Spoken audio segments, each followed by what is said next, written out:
weeks, Iran believed it had won, fast boats swarming merchant tankers, naval and scattered across shipping lanes, like a death trap, buried so deep underground that no conventional weapon could even touch them. An entire network of anti-ship missile launchers pointed directly at the throat of the global economy. And Tehran looked at all of that and felt untouchable. Then the 1,000 pounds dropped a bomb, the destruction rain of precision-guided destruction rained down on Iran's hardened coastal missile sites along the Strait of Hormuz. Not just any bomb, a weapon so new, devastatingly capable that military analysts are still processing what its development actually means for every underground military facility on the planet. And here is what the headlines are. Burying.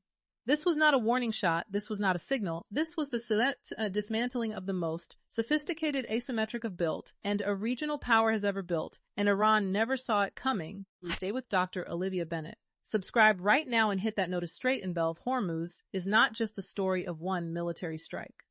It is the story of a strategic miscalculation that may have permanently destroyed Iran's most powerful leverage over the global economy. And the consequences of that single night are still unfolding right now in the balance of power, of power across the entire Middle East for years to come. To understand what just happened, you first need to understand what Iran actually built for so long, that coastline, and why the world let it go unchallenged. The Strait of Hormuz is not simply a body of water. It is the jugular vein of the global energy economy. Roughly 27% of the world's entire seaborne energy supply passes through that one narrow corridor every single year. Oil tankers, liquefied natural gas carriers, container ships, all of them funneling through a waterway that at its narrowest point is only 21 miles wide. Control it, and you do not just control a shipping lane, you control the global energy market. Iran knew this, and for more than a decade, the Islamic a construction program along Iran's southern coastline that was designed to make that control permanent and unassailable. Tunnels bored 30 to 40 minto solid coastal rock, anti-ship missile batteries concealed behind, not a ground terrain, drone ghost inlets, underground communication networks, embedded running entirely beneath the earth, invisible to satellites, invisible to radar, invisible to everything. At the center of it all, a layered, sophisticated long-range missile arsenal that had no parallel among regional military powers. The Noor and Qadr catch anti-ship cruise missiles mounted on mobile truck-based on milagers on the low end to 186 miles on the high end. The Abu Mahdi cruise missile exceeding Sikra far beyond the strait, extending Iran's threat envelope far beyond the straits and deep into the Arabian Sea. The both equipped with satellite-assisted guidance systems, capable of tracking and striking moving ships at ranges exceeding 180 miles. This was not a collection of weapons, its ranges exceeding it was a system, a layered, redundant, deeply buried system designed to make the entire Strait of surrounding waters a no-go zone for any vessel Iran chose to target. Military strategists call the doctrine behind it anti-access area denial. The logic is elegant in its simplicity. You do not need to defeat an enemy navy in open ocean combat if you can't near your coastline so lethally. You do not need to fire a single enter if the credible threat a single missile. If the credible threat of firing one is enough to shape every diplomatic conversation and every military calculation your adversaries make about the Gulf. For 2 decades, a strategy worked with extraordinary effectiveness. It gave Iran leverage that vastly exceeded its conventional military capabilities. The Strait of Hormuz was Tehran's insurance policy, the card no opponent could afford to force. Then came February 28, 2026. Then Operation Epic Fury began, and Iran's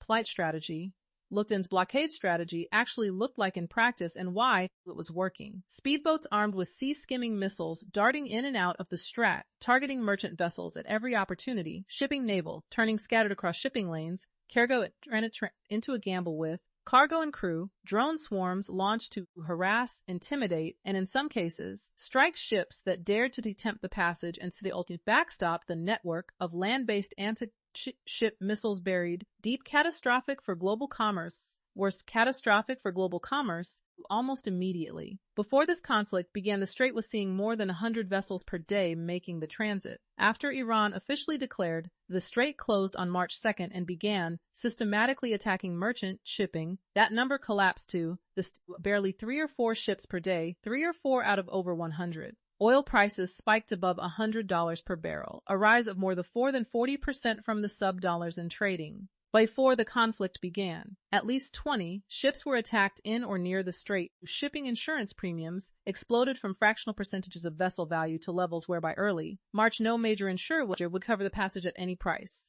Key Iran's theory: the strait closed, keep the strait closed, make the economic pain would eventually blink back down and call off Operation Epic Fury entirely. For a while that operation appeared to be working, but here is where Iran miscalculated badly. Not all threats in the strait are created in demi. Iran's fast boats are a dangerous question, but they are manageable. The United States deployed A-10 Warthog attack aircraft specifically to hunt those boats in real time. The Warthog is one of the most fearsome close air support platforms ever built, and it is extraordinarily effective at finding and destroying small surface targets. As long as American air power maintains presence over the strait, the fast boat threat can be contained. Make sure you are subscribed to Dr. Olivia Bennett, because what comes next reveals the weapon that changed everything, and why Iran's underground missile network was not the sanctuary it believed it was. They are not sitting ducks waiting to be photographed by satellites and destroyed on demand.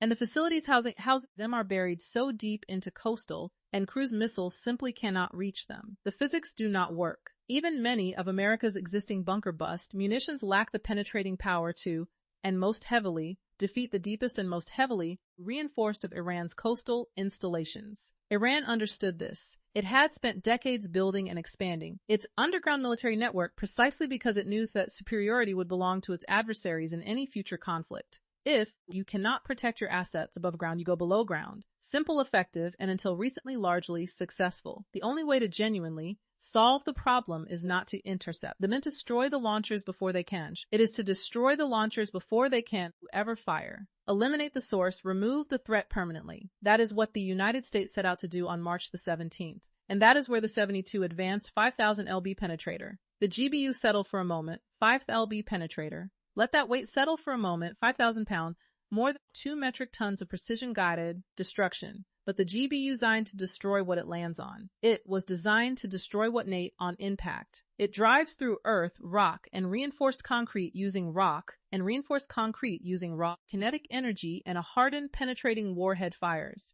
It combines a BLU-138 BES with a guidance package based on the Joint Direct Attack munition system, pairing GPS positioning with inertial navigation. That guidance suite allows the bomb to be released, can stay well outside the effective range of Iran's remaining air defense systems, while placing their weapons and target explosive fill inside the warhead is the explosive fill inside equally significant. The GBU-677 and PBXN-109 explosive comms found Finika's infinitely massive ordnance, America's 30,000 bomb in the American's Penetrator, the largest bunker bust bomb in the American hull. Engineers chose to replicate that exact proven formula, and it strongly suggests these specific performance against hardened underground structures in testing. The GBU-72 was developed to replace a weapon that first entered service in 1991 during Gulf War. Serviced in 1991 during Gulf. The GBU-28 can punch through approximately 15 feet of reinforced concrete and roughly 150 feet of compacted earth. That was impressive in 1991. But Iran's adversaries have not been standing still. The underground facilities Tehran and other regional powers have constructed over the past 3 decades have been sophisticated. The old bunker buster had not kept pace. The GBU-72 is the answer to that problem, and given its design explosive combination and its developmental purpose, Iran's and underground missile installations along the Hormuz coast, where facing a weapon they were simply not built that makes this weapon genuinely devious in how it is being employed. You do not actually need to destroy an underground bunker to render it completely useless. Deep underground facility, no matter how, still needs ways in and ways out.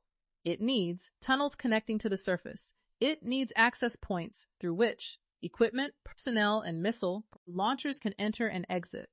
Seal those access points, and whatever is inside the bunker becomes irrelevant. It does not matter how well protected the launcher is if it can never get out to fire. The bunker becomes a tomb instead of a fortress. The strategy the United States executed along the Strait of Hormuz coast. It did not necessarily need to reach the deepest point of every underground facility. It needed to destroy the infrastructure that makes those facilities functional, and the GBU-72, with its combination of penetrating power task, is exceptionally well suited to exactly that task. Now here is where the story gets an important twist that most coverages, glossing over entirely. Was March 17, 2024 actually the GBU-72's combat debut? Retired Marine intelligence officer and speaking publicly about the strikes, stated plainly that as far as he was aware, this represented as far as he about the first ever operational deployment of the GBU-72. Military aviation publication The Aviationist reached the same conclusion.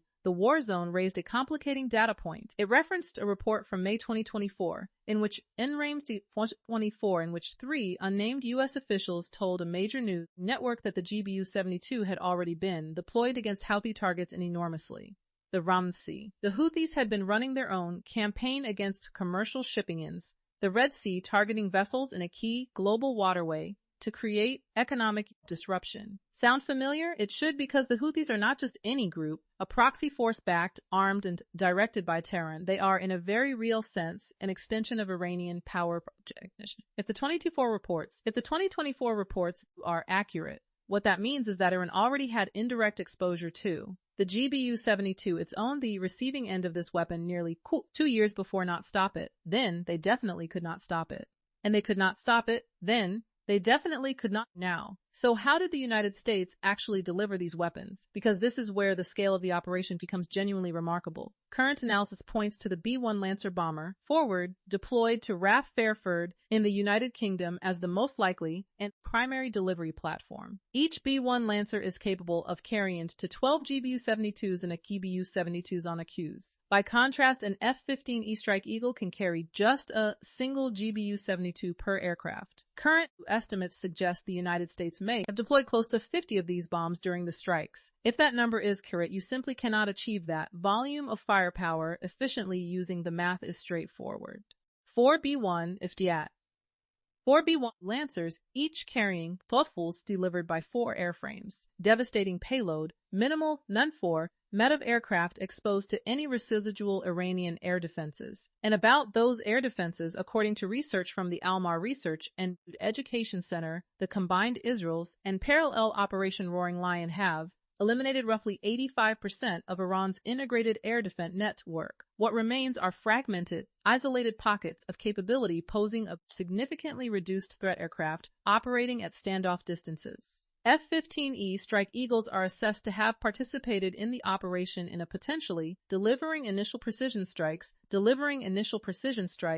ahead of the main wave or conducting follow-up attacks once primary installations were already degraded. The two platforms working in combination would lethality of the overfarm the strikes. U.S. Central Command confirmed the strikes publicly on the evening of March 17th. The statement was successfully deployed. Multiple 5,000 LP deep penetrator, munitions against hardened Iranian missile sites along Iran's coastline, missile sites along Iran's near the Strait of Hormuz. The anti-ships housed in those sites no posed risks to internet ship and CENTCOM Commander Admiral unmistakably made the American position unmistakably clear in public statements following the strikes. Like American forces full key element of Iran's threat to free navigation in the strait, pilots are actively hunting targets in real time. The operation will not stop until those threats are gone. President Trump added an explicit ultimatum on top of that operational posture. Iran had 48 hours to reopen the strait to all international shipping or face strikes against the domestic power infrastructure that keeps electricity flowing throughout the country. Iran's response revealed a regime caught between its desire to project defiance that the situation is deteriorating rapidly. On one hand, Iran's government spokesperson issued a fiery public threat. Any strikes on Iranian power plants would trigger retaliatory attacks against energy infrastructure across the entire region. Gulf states, including Saudi Arabia and the UAE, were explicitly named in that warning. The message was designed to tell Washington that escalation would not be contained to Iran alone. On the other hand, Iran simultaneously announced it would allow all ships except those deemed enemy-linked to pass through the strait. That is a significant departure from the near-total interdiction posture it had been maintaining for weeks, whether it amounts to genuine de-escalation or a tactical retreat designed to relieve pressure, while Iran, defensive enemy-linked, is doing a lot of work in that. Question fastens obviously in that announcement. American vessels obviously fall into that category. But what about ships from NATO allied nations? What about vessels owned by companies that do business in the United States? The ambiguity is deliberate. It leaves Iran considerable room to continue selective. The turning while claiming partial compliance with international demands, the next several days of shipping data through the strait will reveal more than any official statement from either side, and the diplomatic picture surrounding this conflict has fractures that will outlast the military campaign by years. Days before the Hormuz strikes, Trump reached out urgently to European and Asian partners with a historic SIT, a multinational naval coalition under NATO authority to keep the strait open, nations whose own economies depended directly and immediately on unobstructed passage through that waterway. The response was a refusal that reverberated through every diplomatic capital on earth. Germany declared the conflict was not its war. France, which operates the largest European naval, region with the aircraft, presence in the region with the aircraft, carrier Charles de Gaulle, and more than 10 Eastern Mediterranean and Red Sea announced those assets would remain exclusively defensive.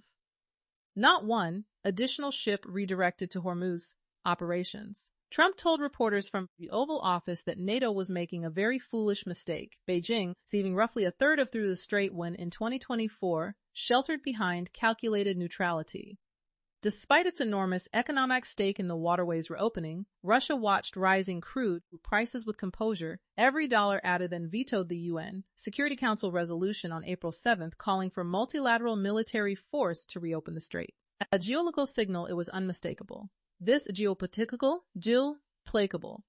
conflict now carries the shape of a great power confrontation fought through proxies, vetoes, and strategic positioning. Only India deployed more than half a dozen warships to escort its tankers in the trap through the escalating threat environment, breaking ranks with the broader silence from Asian capitals. Since publicly General Mark Rutte, members are actively working to determine how they can contribute to stabilizing the strait situation. A grouping of 7 U.S. allies has reportedly signaled willing mission, though firm commitments have not yet materialized, and the timeline remains unclear. There is also an unexpected development worth watching. Ukrainian interceptor drone technology is reportedly being made available to support American and Gulf-sent forces encountering Iran's remaining aerial threats in the region. A conflict began nearly impossible to predict when this conflict began, and one that reflects how rapidly the entire strategic landscape is shifting. Meanwhile, Israel has been watching this GBU-72's performance with extraordinary attention. There is a reason Israel has been actively seeking to acquire this specific weapon from the United States. Iran's underground nuclear and military facilities have long been the central concern in Israeli strategic planning. The GBU-72's demonstrability to defeat hardened underground targets will factor heavily becomes possible in Tel Aviv about what becomes possible next and when. The B-1 Lancers remain on standby at RAF Fairford. American intelligence assets are additional missile launch sites and hardened facilities along the Hormuz coast that survived the initial wave of strikes. The infrastructure for follow-on operations is fully in place and being actively maintained. This is not a force that has stood down. This is a force that is ready to go again. Here's where everything stands right now and what it actually means.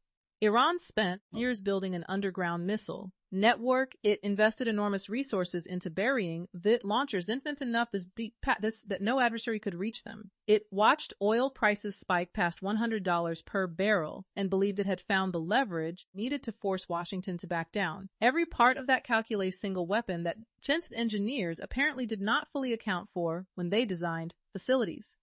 Not care about compacted earth. It does not care about compacted earth. It does not care about mountain sides or tunnel depths or how long it took to build the facility it is aimed at. It penetrates. It reaches the target. It detonates. The tunnels collapse. The access points are sealed. The launchers inside become permanently irrelevant. That is what has just happened along the Strait of Hormuz in the United States has made abundantly clear that it is prepared to do it again. Whether Iran chooses to genuinely de-escalate and reopen the strait to international shipping, or whether it doubles down and invites another wave of strikes, that decision will determine the next chapter of this conflict. But now Beturkut March 17th is not underground missile network is not the sanctuary it believed it was. The weapon specifically built to defeat it exists, has been delivered a moment's notice. The era of Iran believing it can Close the Strait of Hormuz. Close the Strait of Hormuz without consequences over. This 5 years ago, but the balance of power that kept it closed has been permanently altered, and the operation that altered is not finished. The B-1s are still on the runway. Subscribe to Dr. Olivia Bennett right now, so you never miss the critical analysis of what happens next in this conflict and how the GBU-72 has permanently shifted the strategic balance in the Middle East. Share this video with anyone who needs to understand the real implications of what just happened in the Strait of Hormuz. Leave your thoughts in the comments below. Do you think Iran will genuinely reopen the strait, or is this just a tactical pause? We will see you in the next one.